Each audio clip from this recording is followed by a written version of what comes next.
Hey, Charlie Sykes here. Just finished a television hit, and I wanted to talk about this amazing story in The Atlantic. I'm sure you've heard about it by now, but I mean, oh my God, what the fuck? The Trump administration accidentally texted me its war plans. This is Jeffrey Goldberg, the editor of The Atlantic, who was added to a signal chain. This is what they were using as they were planning the bombing in Yemen of the Houthis. Now, in the hierarchy of really, really, really sensitive secret information, I think you would say that active war plans would be at the very top of the pyramid. And this is what these guys did. Now, to say that this is reckless, careless, arrogant is putting it mildly. Who knows whether there will be any consequences? But I wanted to make 3 points. Given the fact that they are communicating over signal, which, by the way, is not an authorized method for these kinds of conversations, and certainly not war planning. I mean, obviously, number one, this is a massive national security breach, but does anybody think it's the only one? Given the level of carelessness here, does anyone imagine that people in the Kremlin or in China or Iran or North Korea are not also listening in, watching in real time to some of these conversations by these guys? Okay, that's number one. Number two, this is what you get when you stuff the government with a bunch of toadies and loyalists who are chosen not for their competence because of their willingness to suck up to Donald Trump and to the people around him. It raises the question, what do you think is going to happen with all of the other data breaches that are taking place in the government right now? The Elon Musk Doge access of information in Social Security or the IRS. Right now, some of the most sensitive information in the government, information that we'd been promised was always going to be kept confidential, is now in the hands of, I don't know, guys who are named big balls. Given the level of reckless given the recklessness of the way they handled actual war plans,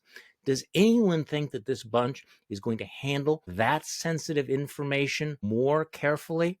More carefully? And number three, I'm wondering number three, who's going to be the scapegoat here? Who's going to lose their job? Obviously, somebody should lose their job. Heads should roll when you do something like this. But we know how Donald Trump actually works. He's never going to take responsibility. He's never going to accept responsibility. So the question is, who will he use as a scapegoat? And will it be someone in his government, or will it be the reporter? In this case, Jeffrey Goldberg from The Atlantic.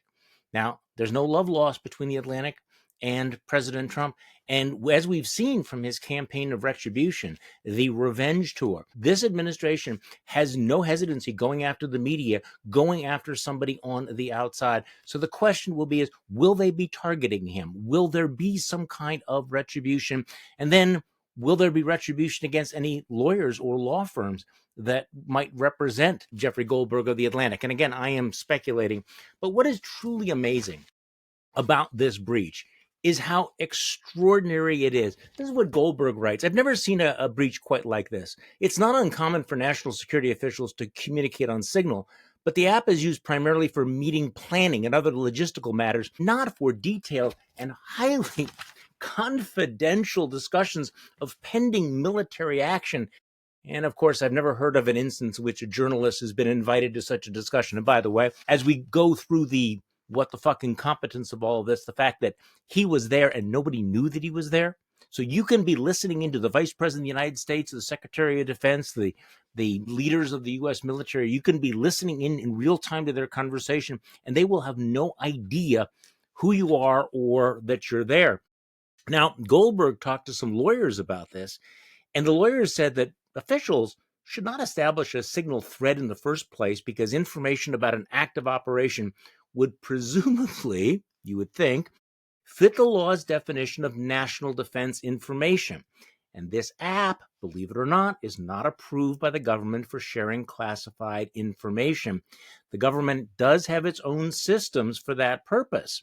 If officials want to discuss military activity, they should go into a specially designed space known as a sensitive compartmented information facility, or SCIF. And everybody here knows what a SCIF is. They're not allowed to bring their phones in. And one of the reasons why you're not allowed to bring your phone in is that the officials are sharing information about an active military operation. But the fact that they were doing it on their phones would indicate maybe they were moving around in public. Can you imagine if one of them would have lost their phone? So there are a lot of things going on in the world But I just had to take a moment to just pause and think how remarkable this is, that this administration, which has been moving with shock and awe, is also in its recklessness now displaying its incompetence on the most sensitive information that it handles. Again, another reminder that we are not the crazy ones. Thanks. We'll talk about this more tomorrow.